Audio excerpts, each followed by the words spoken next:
is what killed him, not a fall down a flight of stairs, as his parents said. As Bill Misson explains, the case is one of the worst investigators have seen involving a child. He joins us live.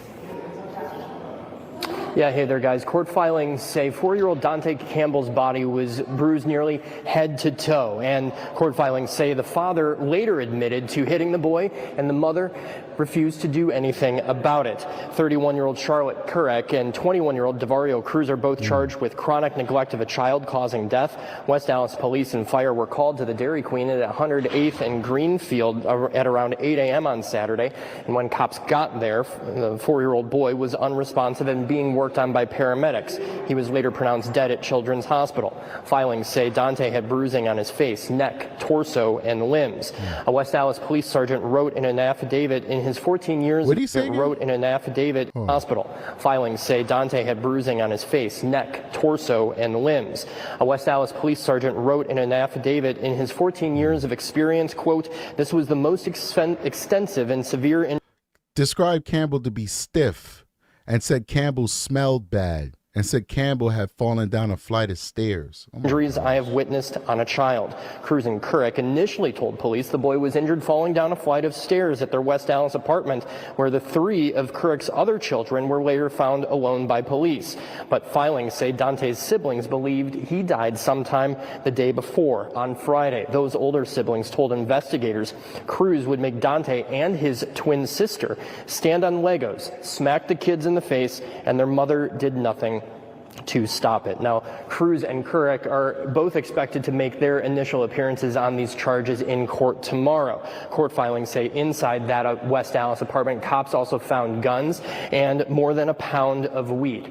In an unrelated case, Cruz was charged 3 years ago with sexual assault of a child.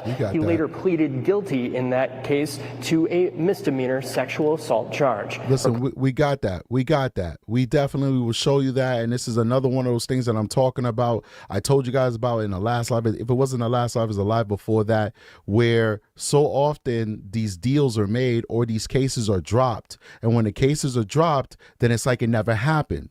So when you do get finally brought the distance in the criminal justice system, it's as though you did it for the first time, but it might be your second or your third time, but those previous cases was dropped. Also, we have the issue where, especially when it comes with young people, very, very, very, very young victims, where there's issues with getting them to testify, where it might not be possible because they're not at an age where they can testify, or B, the professionals are saying it might traumatize them more so sometimes than even the act itself traumatized them, because now they have to relive it on the stand and they have a defense attorney that's going to try and make them look like they're a liar. So what do district attorneys do? They usually plea bargain down to lesser charges. So you start out with a massive felony because that is exactly what you did. Understand that. The crime that you are charged with initially is what you did. Nothing more, nothing less. It's exactly what you did. To then get lowered to something that you didn't do, something that makes light of what you actually did. So in this situation, which we have the court documents, will show it to you guys, it started out as a massive felony that would have resulted in him doing a significant amount of time in prison, which ergo would mean that these kids would still be alive, or at least Dante would still be alive now, because he would be still serving time in prison. It got dumbed down to a misdemeanor where this guy gets to roam free, even though we know it is within his spirit, it is within his morality, it is within his ability to do diabolical things. When I covered your story and I reacted to you talking to CBS News, I actually had a discussion with the chat as to why the case was dropped from a very serious felony to a very low-level charge. And of course, I didn't have the details. So I gave a number of theories as to why that could happen. I'd like to hear from you as to, from your experience, why did they drop the charges down from very serious charges that could have put him in jail for a long time to something that was very minuscule that didn't result in him doing any jail time? So I just recently found out, I recently got the police report from everything that happened. I recently just found out that it was supposed to be first-degree sexual assault of a child. And it said in the criminal report that the DA put it to second-degree sexual assault of a child. So that was brought down again. And then during the court process, he originally pled not guilty, and we were in the process of going to trial.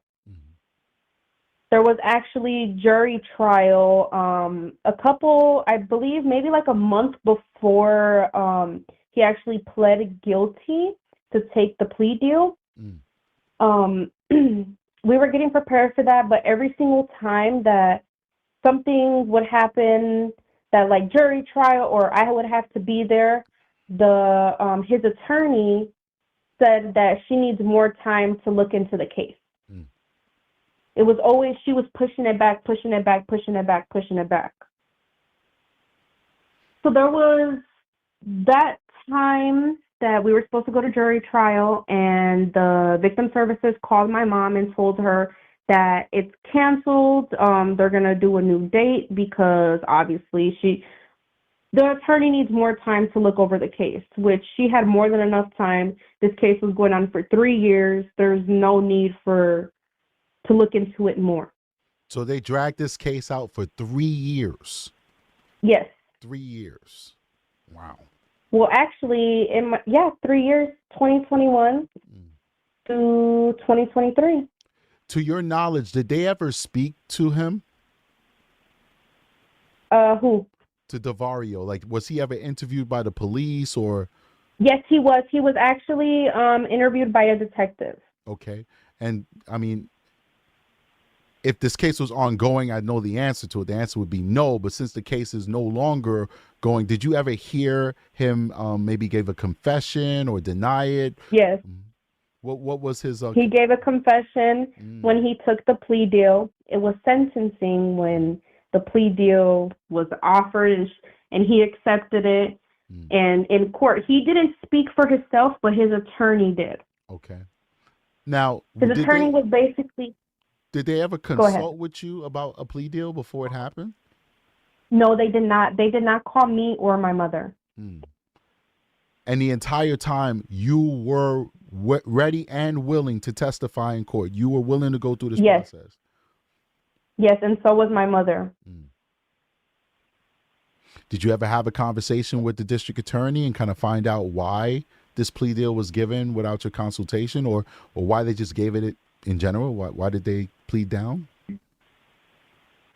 I never did. I feel like I was just so drained from the case in general. Right. And I feel like in Milwaukee, either way, if I do go to the DA's office, they're not going to do anything. They're just going to be like, well, this case is closed. I can't do anything. Right. But he did give a confession in court. At sentencing, his lawyer was speaking for him. After I gave my victim impact statement, I basically said in my victim impact statement how much it ruined me, how much he did to me, how much the family was separated. And I asked the judge to give him the maximum penalties. And after I was done speaking, the judge obviously said what he had to say. The judge said that this usually happens one time and it'll never happen again, which it did. Something even worse happened. The judge said this only usually happens one time and doesn't happen again. That's what the judge said? Yep. Because he didn't have a criminal record. Wow. Wow.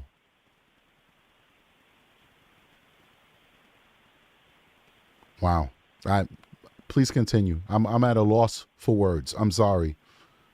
When we were two, we didn't know what to say. We didn't know what to think. He basically told his attorney what to say. So his attorney basically said for him that he did touch my boobs, he did touch my butt, but he did not touch my vagina.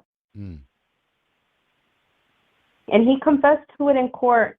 And my grandma was there. His mother was there. He was there. One of my friends' brothers were there. Everybody that was there heard what she said, that he confessed to touching me.